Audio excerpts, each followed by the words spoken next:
Now, however, it's Daniel Jeremiah's mock draft presented by Pizza Hut. DJ Charles Davis, what do you got? All right, Andrew, we don't want you to wait 5 minutes to see if anything's going to change. We're going to do it right now. Daniel Jeremiah's post-combine top 10. Let's go ahead and start with the Tampa Bay Buccaneers. I don't think this is going to be very difficult. Go ahead and tell us, Jameis Winston. Well, I like to do the shocking. No, I'm going to take Go ahead and Jameis tell Winston. us. Jameis Winston with the first overall pick. You get a player to slide right in there for the Tampa Bay Bucks, ready with the weapons they have on the outside. Pro-style quarterback. They rock and roll. All right, the Tennessee Titans at number 2.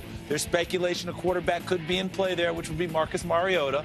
But there's also talk about defense, and your top overall player is still on the board. Well, this is a vote for Zach Mettenberger at quarterback. They go Leonard Williams from USC. I think he's the best player in this draft class. Charles dominates versus the run, versus the pass. I think he'd be a day-one starter, big-time impact player for them there in Tennessee. The Jacksonville Jaguars are led by Gus Bradley, who is a defensive-minded head coach. They went last year and surprised us all with Blake Bortles at quarterback. Can we go back and think defense this time going forward? Well, you got to be able to chase Andrew Luck in this division. You go ahead and get a great pass rusher in Dante Fowler Jr. We saw him at the Combine, how explosive he is. It'd be a nice fit in Gus Bradley's defense. All right, the Oakland Raiders at number 4 last year. They got their quarterback of the future in the second round in Derek Carr. Didn't even have to make a move to get him. He needs someone to throw the football to. A lot of receivers on the board. What are you thinking? This is a tough one for me. I go back and forth what the Raiders might do. I end up going with Kevin White from West Virginia. I love Amari Cooper and what he brings to the table. He might be a little more valuable early on third down with a young quarterback in Derek Carr. But you get down in the red zone, that's where Kevin White excels. He can go up and get the football. You saw how fast he was. Surprised everyone with that mid-4.3 at the Combine. A big-time vertical weapon for your young quarterback. That'll be interesting because the general manager of the Oakland Raiders has an SEC background. And Amari Cooper, an SEC guy, I'm probably doing too much speculating right now. Let's get on to the 5th pick. Okay, Washington.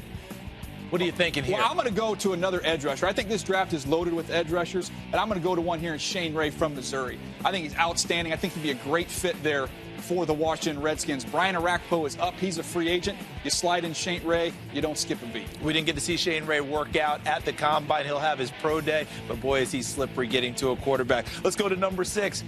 All we heard from Rex Ryan was, get me more corners. Didn't happen in last year's draft. He's no longer there. Todd Bowles, the new head coach. What does he get? Prior to the Combine, I didn't know there was a top 10 corner in this draft class. The way Trey Waynes ran, coupled with what he shows on tape, I think he vaulted himself into that top 10 discussion. He could be a nice fit there for Rex Ryan in that defense. Finally get a corner there. Todd Bowles has his man in Trey Waynes. All right, let's go to number 7, Chicago. You've got to think defense. They've struggled on defense for so long now. I know that big fell out of Washington. People are talking about being in the middle. Is that possible? Could go big with Danny Shelton. Again, I think this is a pass rusher draft. We're going to see it heavy in the top 10.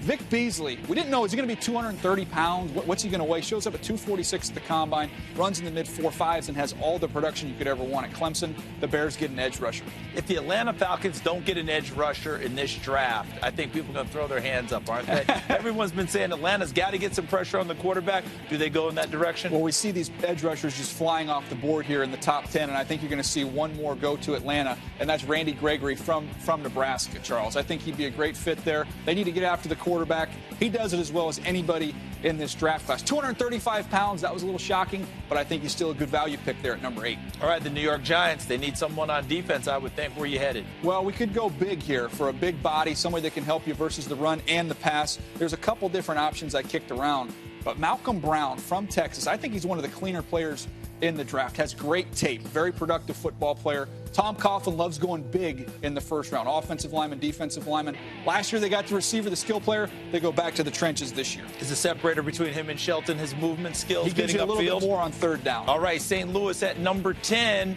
Last year there was speculation for that second pick that it would be a quarterback. They didn't do that. Sam Bradford coming off injury. Could they still go in that direction now? This is a very loaded, very talented football team. We could say maybe just a quarterback away. They get one here in Marcus Mariota. I have him with the 10th pick to the Rams. But keep in mind, if Marcus Mariota starts getting in this area, 6, gets past the Jets, I think now you could see some teams looking to maybe vault up there and get him before St. Louis picks. Well, St. Louis does believe that they're just a quarterback away from making some noise in the NFC West. Andrew Siciliano, you're sitting with the guy who made some noise as a player.